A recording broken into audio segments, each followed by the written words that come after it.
I'm Carol Klein, and this is my garden, Glebe Cottage, nestled in the heart of the North Devon Hills, 15 miles from the coast. For more than 3 decades, I've cared for this garden. I love it, and so do my family. I know every inch of the place and every plant. It completely absorbs me. I love spending time out here, surrounded by the tranquility of this beautiful countryside. Every season brings its own delights and its own problems and challenges, but that's the thing about gardening.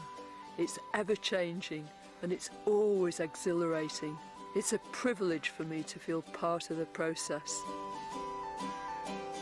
Over the next 6 weeks, I'm going to show you a whole year in my garden, how it grows, flourishes, dies and is reborn. When you live intimately with your garden, its story becomes endlessly fascinating.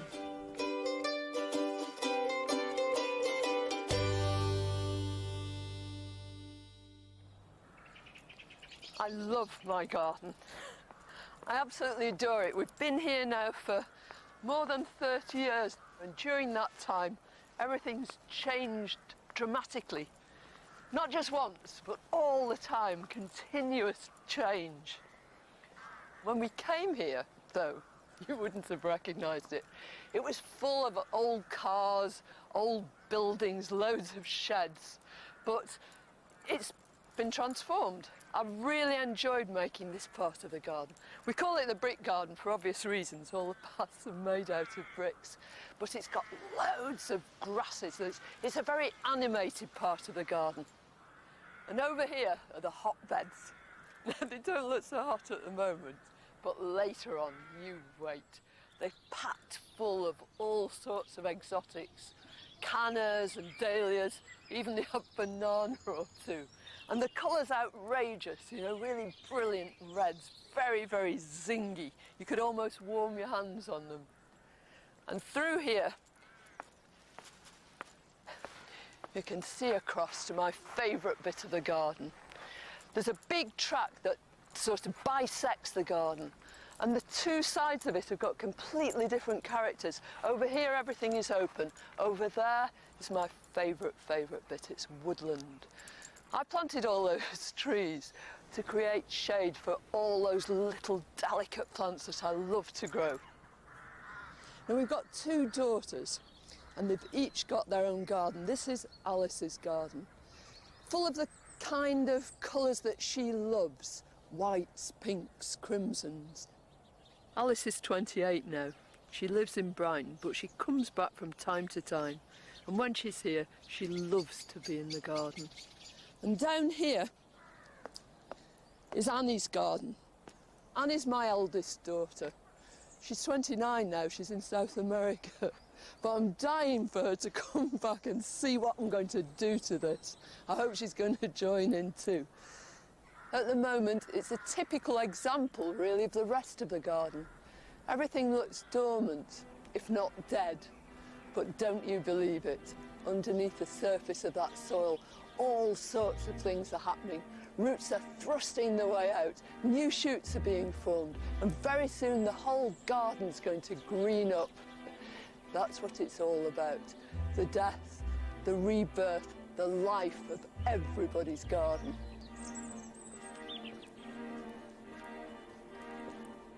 It's January and February, but amongst the bleakness and cold of winter, there'll be the first splashes of colour, and incredibly for this time of year, I'm already thinking about my first seeds.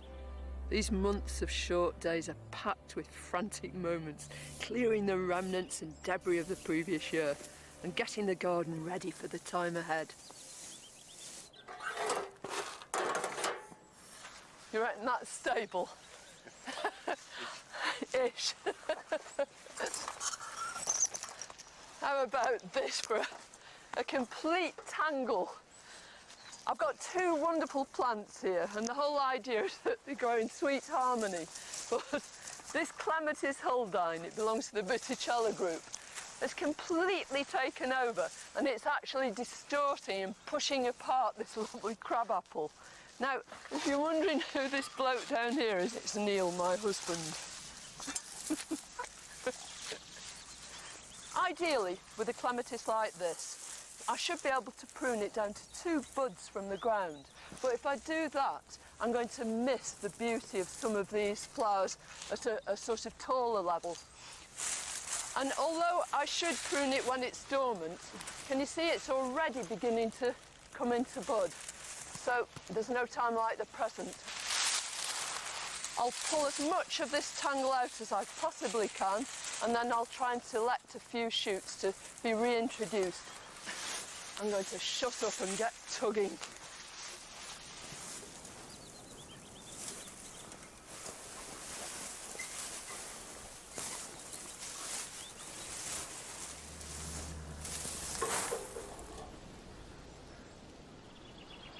What a cruel winter it's been. I think it's been probably the cruelest winter since we've been here, and that's more than 30 years. We've had the lot, and we've had deep snow. We were snowed in for a fortnight, but the worst thing of all has been the frost.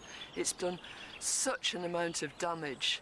My pots with my tulips in up the top are completely shattered. You can see all the roots there and these plants struggling to survive. And as for my beautiful brick paths, they're just in pieces. And amongst the plants, there have been so many deaths. And when things haven't died, some things are maimed so badly. I mean, there really is quite a lot to get over. Ooh! That's so much better. Thank you for your services. I thought you were stuck to that ladder. How about a cup of tea? That'd be lovely. It's all work, work, work, isn't it, Neil? Well, what do you think? Well, it's a whole lot clearer now. I can really see what I'm doing when I come to pruning this tree. But first of all, I think it's a question of dealing with the clematis. Now, can you see there's masses of these stems which have actually layered themselves into the ground? But I want to take a few of these out. I want to retain some so that I'll get these lovely starry flowers decorating the top branches. But look at this one. That's sort of coming right out onto the track. So I think I'll be able to pull that one out. And I'm going to prune it just as you would any classic sort of group 3 clematis. So if you just trace the stem to where it's coming from here, it's quite old wood this. I just need to leave 2 or 3 buds there. Probably do it to that one there. And you don't make a sloping cut like a rose because it's got 2 buds, one on either side. And all I want to do is make this little shallow trench along here, just a couple of centimetres deep. And each one of these buds along this stem then will break and make a brand new shoot. And that just wants to twang upwards, so weight it down with a stone. So I'll keep a check on that, wait for some new shoots, and then maybe replace the stone with a staple. But meanwhile, where's my shoot? I better finish the job. It's behind me. It's a question of pulling it right out of here. I feel a bit like a bell ringer, but here we go. I might disappear out of sight.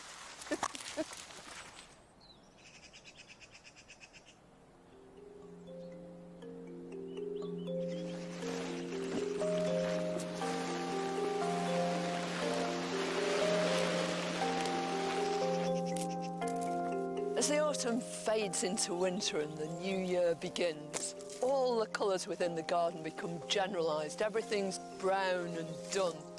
It's like a sepia photograph.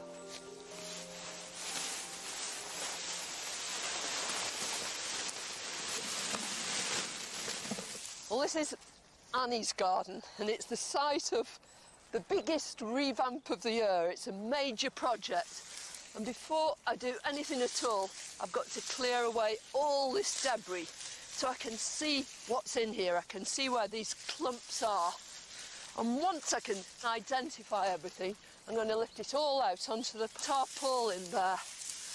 And having done that, I'm going to make a quick stop list, see what I've got, and think about what the design of this is going to be.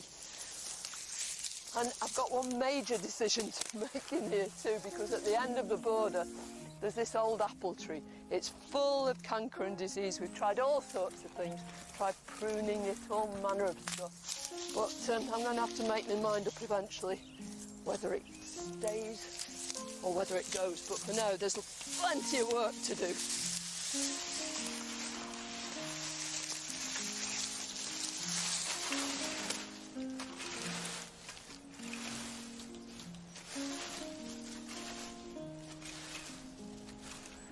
I suppose winter seems a very long sort of season.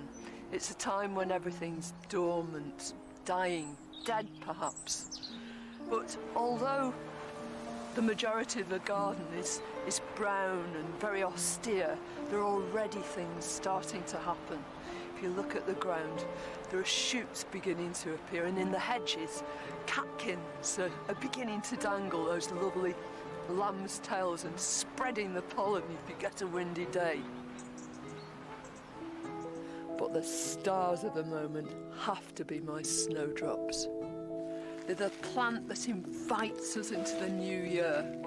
The dark, dank earth, you can almost hear it being split asunder as their shoots pierce it, and up they come. The flower is just so perfectly designed. This great long pedicel, skinny, tiny, this stalk which actually supports the bell, and you wouldn't think it could hold that great weight, but it enables these bells to move backwards and forwards in the thrashing winds that we get in January and February. Look how it's clumped and moved itself around, and you can exploit that with any snowdrop by digging it up just as it goes to ground, as the flowers and the foliage begins to fade, and separating the bulbs and replanting them straight away. The other way is to twin scale them. You take your bulbs at the beginning of their dormancy in June or July, and you slice them vertically with a completely clean knife. You must make sure that everything's sterile. Each piece must have at least 2 scales and a bit of the basal plate. And then you put those pieces into a bag of vermiculites and put it away in a nice, warm, dark place. After a few weeks, new bulbs will start to form, and then you can line them out into seed trays in decent compost. Grow them on, and after a couple of years, you should have decent-sized bulbs. And then you can put them out into the garden to start the whole cycle going again.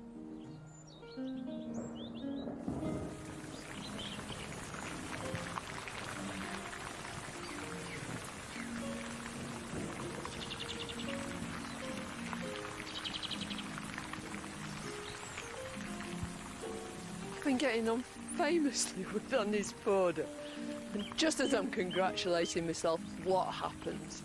The clouds open, the rain pours down.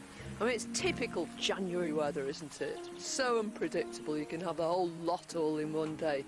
Still, there's plenty to get on with.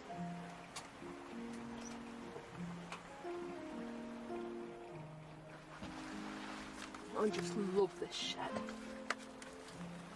I love this time of year because even though it's gone dark outside, we can still come in here, I can still carry on gardening.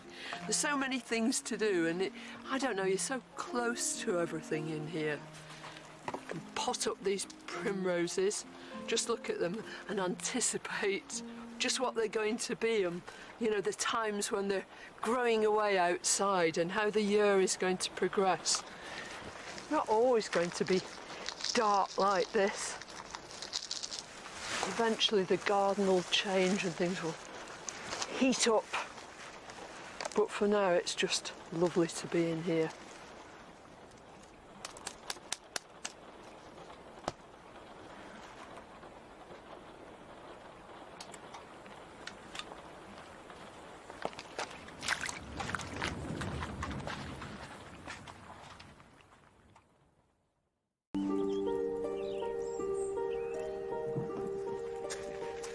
That's the very last of that debris from Annie's border. I can't believe how much I've taken out. But I'd hoped to come straight down this morning, shift the last of the rubbish and get right onto lifting those plants, but not a chance. It poured down during the night, absolute deluge. But there are other things I can do. While I'm waiting for that to dry out, I think I'm going to take these out. This is Phlomis lanata. It's from hot, dry, sunny places, and it's got very grey, furry leaves. But they should be grey-blue. At the moment, they're brown. And the whole thing is as dead as a doornail. Fortunately for me, I took cuttings last year. I always do take cuttings from all the tender plants or the borderline plants, and they are thriving in a cold frame. All I did was sort of June, July, take little side shoots with a heel. Or you can get your knife in right under a leaf node, nip the top out, put them all around the side of a pot of gritty compost, and they root fairly rapidly. It's worth doing it 2 or 3 times though, you know, different weeks. But I think it'd be fairly easy to get it out.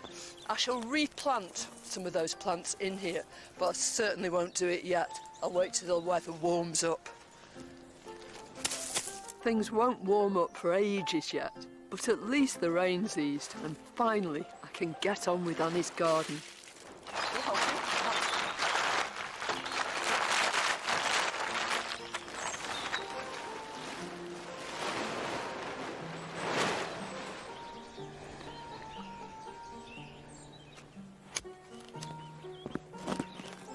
Oh, at long last, I can almost hear that roll of drums. I can get cracking and start taking these things out. Something tells me it's going to be a lot easier said than done.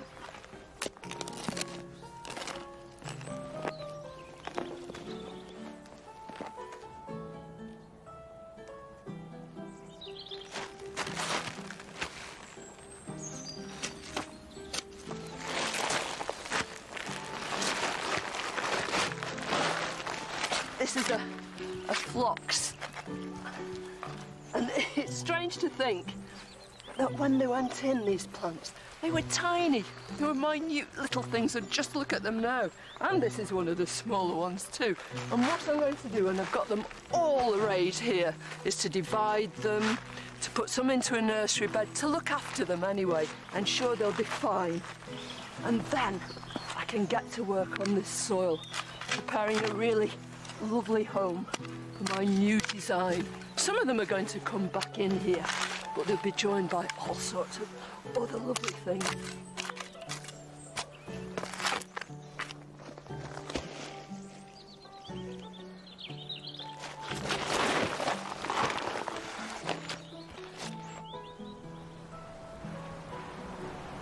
Each day you come out at this time of year is different.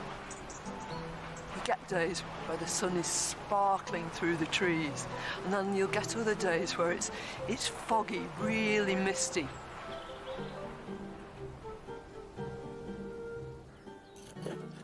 Traditionally, the shortest day of the winter solstice is the day for putting your garlic in the ground. But I never do that because it's so wet and soggy here. I prefer to start them off in modules. That way, they're off to a flying start.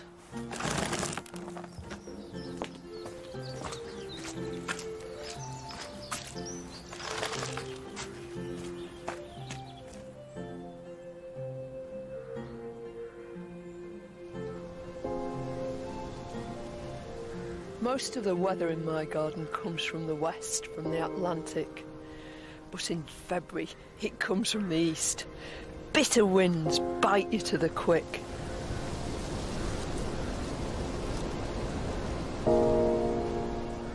They don't go round you, they go straight through you. It's a wonder anything survives at all.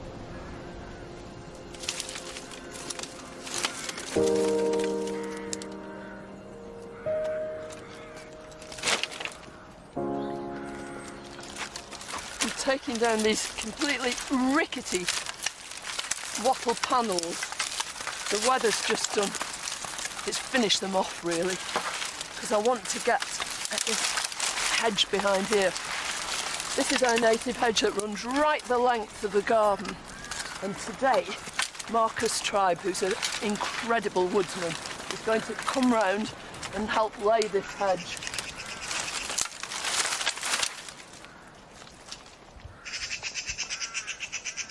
Hello, Marcus. Good morning, how are you? Lovely to see you.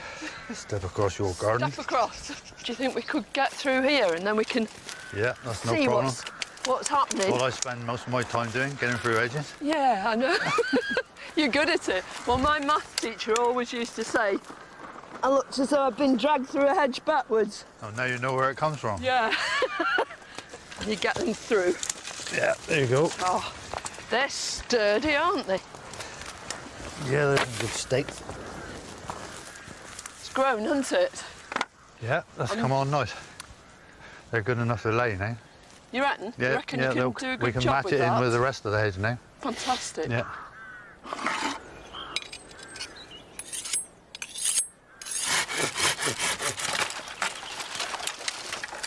We've got two there. Yeah. So I'm just going to pull that one in. This one I won't cut this one. I'll just lay this one in. Just weave it in.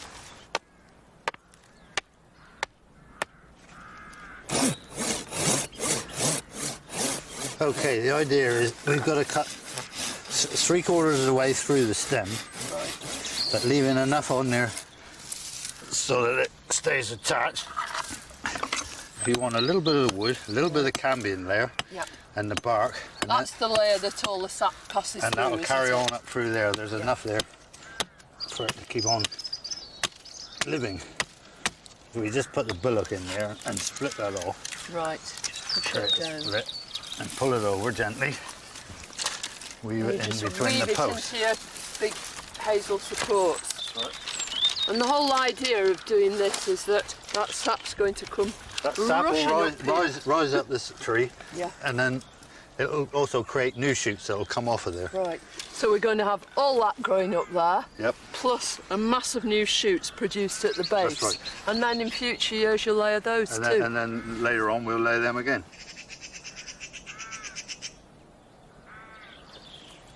This is part of the hedge that Marcus laid about 4 years ago, and it perfectly demonstrates what happens. All these laterals have sprung up, all those new shoots, and they themselves can be laid too to thicken the hedge even more. It's a sort of ongoing process, and it gives me an opportunity to grow a forest full of trees, really. There are about 10 or 12 different native species here. So we get a really rich tapestry, all manner of leaves, beautiful flowers, incredible fruit, climbers through here, and of course it's beloved by wildlife.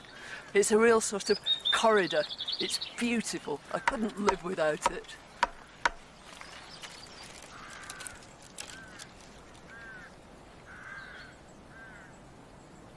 Another part of my garden that I absolutely love is the woodland area. Nestled deep in one corner, there's a lovely little stream, a little let. After all the rain and snow, it's gushing away, and of course it's completely clogged up, so I have to get in there and clear all those leaves out. I suppose it's over here that the hellebore really introduces itself. What I think I love most about them is how different they are, how diverse. Some have pure white flowers, and you've got everything through a huge range right the way through to black. And they're fairly trouble-free, but one thing I always try and do is to cut all the old leaves off each and every plant. This makes sure that disease isn't harboured. It also means that light can get into the centre of the plant, so the new growth can really shoot through. I think when you've got a few hellebores, one of the most exciting things you can do is to try pollinating some of them. And you just choose 2 plants. From one, you collect the pollen, And you do that either with a little paintbrush or by rubbing the lid of a biro on your knee to create static and collecting the pollen from the anthers of that plant. And then on the plant that you've selected to receive the pollen, you find a flower which is just about to open, and you pull those petals or tepals gently back, and you introduce the pollen from your biro or your brush onto the stigma in the centre of the flower. You close the petals carefully, and you repeat the process on 3 days to ensure that pollination's taken place. And then to identify the flower you've pollinated, just tie a bit of embroidery thread or a bit of coloured wool on the back of the flower. And then come the end of May, the beginning of June in some cases, watch your plants carefully, and as those seed capsules start to burst asunder, move in with your paper bag and collect the seed. Take it off and sow it directly onto the surface of good compost in seed trays or big pots. And cover it with grit. Leave it outside, water it regularly, and in September or so, these new seedlings will start to pop through. Keep on potting them on, and within a couple of years, you'll see these brand new flowers, flowers that have never been seen before.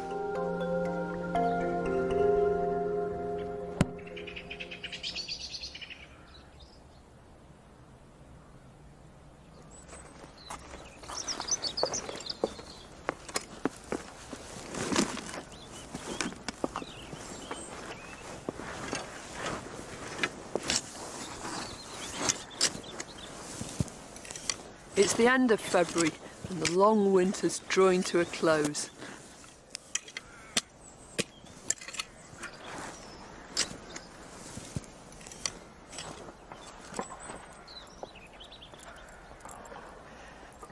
It's wonderful to have reached this stage in Annie's border. We've got everything out now.